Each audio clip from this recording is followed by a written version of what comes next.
The rain pounded against the floor-to-ceiling windows of their high-rise apartment in downtown Seattle, a relentless drumbeat that mirrored the unease gnawing at Alex's gut. It was just past midnight, and he sat alone in the living room, nursing a tumbler of whiskey from the local distillery they'd visited on their last anniversary trip to Woodinville. Emily was late again, third time this week. Her text had come hours ago, meeting ran long. Be home soon. Love you. But the "love you" felt tacked on, like an afterthought. He scrolled through his phone, staring at their shared calendar. No meeting marked. Just an empty slot labeled "work event." Alex leaned back on the leather couch, the one they'd splurged on during a rare sunny weekend at Pike Place Market, haggling with the vendor like newlyweds. That was 10 years ago. Now, at 45, with crow's feet etching his face from long hours coding at Microsoft, he wondered where the spark had gone. Emily, his wife of 12 years, had always been the vibrant one, the marketing exec who could charm a room full of venture capitalists over craft cocktails at a Belltown bar. Lately, though, her vibrancy felt directed elsewhere. Her laugh came less often at home, replaced by distracted nods and quick pecks on the cheek before she dashed out the door in her sleek raincoat. He heard the elevator ding in the hallway, then the jangle of keys. The door opened, and there she was, Emily, 43, her auburn hair damp and tousled, mascara slightly smudged as if she'd been caught in a downpour without an umbrella. She kicked off her heels, those red ones she only wore for important occasions, and flashed a tired smile. Hey, babe. Sorry I'm so late. Traffic on I-5 was a nightmare, and then the client wanted to grab drinks at the pink door. Alex nodded, forcing a smile. No worries. How was it? Exhausting. But productive. She hung her coat, and he caught a whiff of something unfamiliar, cologne. No, it was probably just the city's perpetual mix of coffee and ocean salt. She kissed his forehead, her lips cool. I'm beat. Shower and bed. As she disappeared down the hall, Alex's eyes lingered on her phone, charging on the kitchen counter. It buzzed once, a notification lighting up the screen. He hesitated, heart racing. They'd always trusted each other, no locked phones, no secrets. But tonight, something pulled him forward. He picked it up. A message from Mark, work, tonight was incredible. Can't wait for next time. His stomach dropped. Mark? Her colleague from the agency. The one she'd mentioned in passing, the graphic designer with the killer portfolio. Alex set the phone down, his hands shaking. It could be nothing. A work thing. But the word, incredible, echoed in his mind like thunder over Puget Sound. That night, as Emily slept soundly beside him, Alex lay awake, the rain lashing the windows like accusations. He didn't know it yet, but this was the beginning of the unraveling. The next morning, Seattle woke under a gray sky, the kind that made locals joke about needing vitamin D supplements.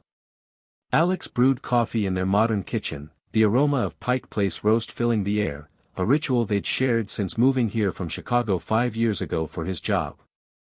Emily emerged in yoga pants and a hoodie, her face fresh and innocent. Morning, she said, pouring a mug. You okay?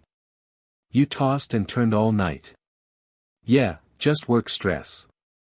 That bug in the Azure update is killing me. He lied smoothly, watching her reaction. She sipped her coffee, eyes on her phone. Mark says hi, by the way. We nailed that pitch last night. Alex's grip tightened on his mug. Mark? The designer guy? She nodded absently. Yeah. He's great at visuals. Makes my job easier. They ate breakfast in silence, the Space Needle visible through the fog-shrouded window, a reminder of the touristy dates they'd once cherished. After she left for her office in South Lake Union, Alex called in sick, first time in years. He needed answers. He started small. Her laptop was open on the desk in their home office, surrounded by framed photos, their wedding in a rainy vineyard in the Willamette Valley, a hike in Olympic National Park where she'd twisted her ankle and he'd carried her back. He logged in, password unchanged since college, their dog's name, Bailey, who they'd lost to cancer last year. Emails first. Nothing overt, but a thread with Mark caught his eye. Subject, late night brainstorm. Innocuous at first, discussing ad campaigns for a tech startup. But then, can't stop thinking about our creative session. You're amazing. Her reply, you too. Let's do it again soon. Winky face, The winky face hit like a punch. Alex's mind raced. Was this flirting? Or professional banter? He dug deeper, checking her browser history. Hotel sites. Lingerie from a boutique in Capitol Hill. A search for best romantic getaways near Seattle, but no plans mentioned to him. By afternoon, paranoia set in. He drove to her office, parking across the street in the Amazon-dominated neighborhood, where sleek glass buildings loomed like giants. He watched employees stream out for lunch, tech bros in hoodies clutching Starbucks cups. There she was, laughing with a group, including a tall, handsome man in his late 30s, dark hair, fitted shirt. Mark, he assumed. They parted with a hug that lingered a second too long. Back home, Alex paced the apartment, the sound of ferries honking in Elliott Bay drifting up. He poured another whiskey, earlier than usual. When Emily got home, he played it cool, suggesting they order from their favorite Thai place in Ballard. Over pad Thai, he probed gently. How's Mark? You two seem to work a lot together. She shrugged, twirling noodles. He's fine. Talented guy. Why? Just curious. You mention him more lately. Her eyes flickered, guilt. Work's busy. That's all. That night, they made love for the first time in weeks. It felt mechanical, her responses distant. As she drifted off, Alex whispered, I love you. She murmured it back, but it rang hollow. Weeks blurred into a haze of suspicion. Seattle's endless drizzle mirrored Alex's mood, damp, oppressive. He started tracking her subtly, sharing locations via Find My iPhone, which she'd enabled years ago for safety during her solo runs along the Burke-Gilman Trail. Late nights at work aligned with pings from a trendy hotel in Bellevue, across Lake Washington. One evening, after she claimed a client dinner, Alex followed her. He tailed her Tesla through rush-hour traffic on 520, heart pounding like the bass at a Capitol Hill club. She parked at a cozy Italian spot in Kirkland, not the hotel. Relief washed over him, maybe he was wrong. But then Mark arrived, greeting her with a kiss on the cheek that strayed too close to her lips. They dined by the window, hands brushing across the table. Alex sat in his car, rain streaking the windshield, tears mixing with the drops. He drove home numb, blasting Nirvana on the stereo, Kurt Cobain's angst fitting the Pacific Northwest vibe. Confrontation loomed, but he needed proof.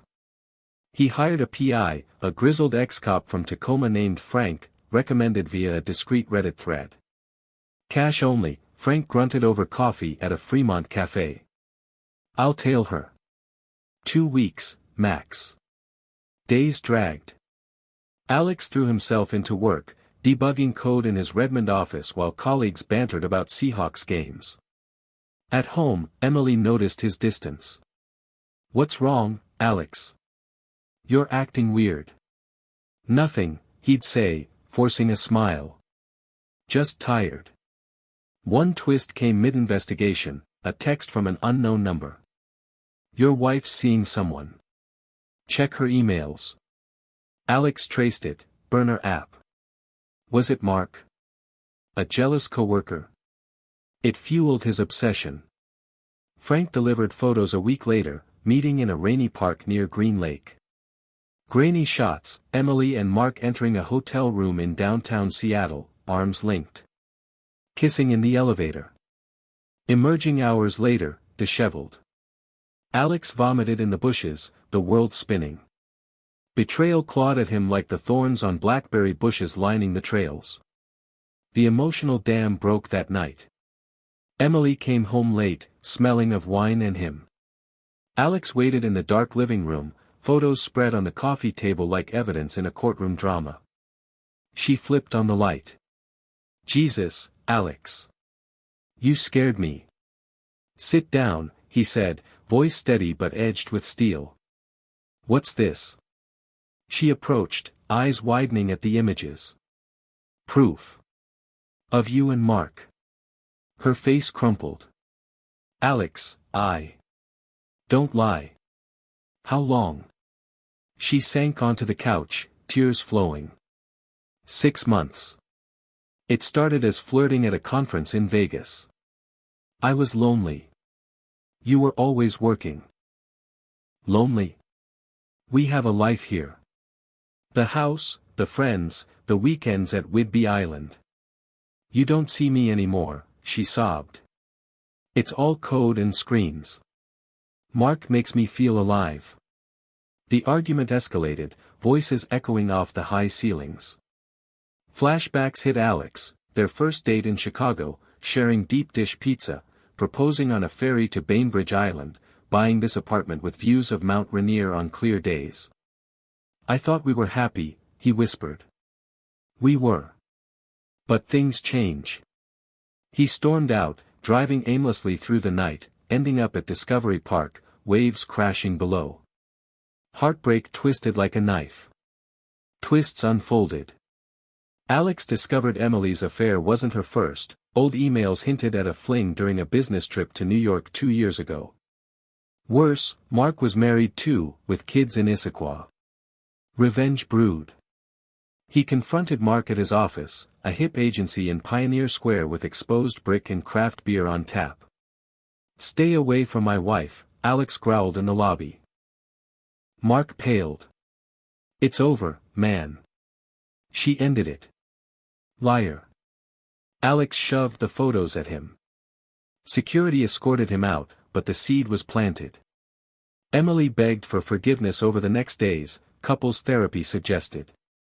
They tried one session in a cozy office near University District, the therapist probing childhood wounds. But trust was shattered. The climax hit during a stormy weekend. Alex found Emily's journal hidden in her nightstand, detailed entries of passion with Mark, comparing him favorably to Alex. Rage boiled over. He packed her bags while she was at yoga. When she returned, he handed her divorce papers, drafted by a shark lawyer in Bellevue. Get out, he said. Alex, please. No. You broke us. She left in tears, heading to a friend's in Queen Anne. But Alex wasn't done. Revenge, he anonymously emailed the photos to Mark's wife and their agency's HR, citing workplace misconduct. Mark got fired, his marriage imploded. Months later, the divorce finalized in King County Courthouse, a cold building amid the bustle. Emily got half the assets, but Alex kept the apartment. He started dating again, a barista from a Capitol Hill coffee shop who made him laugh like Emily once did.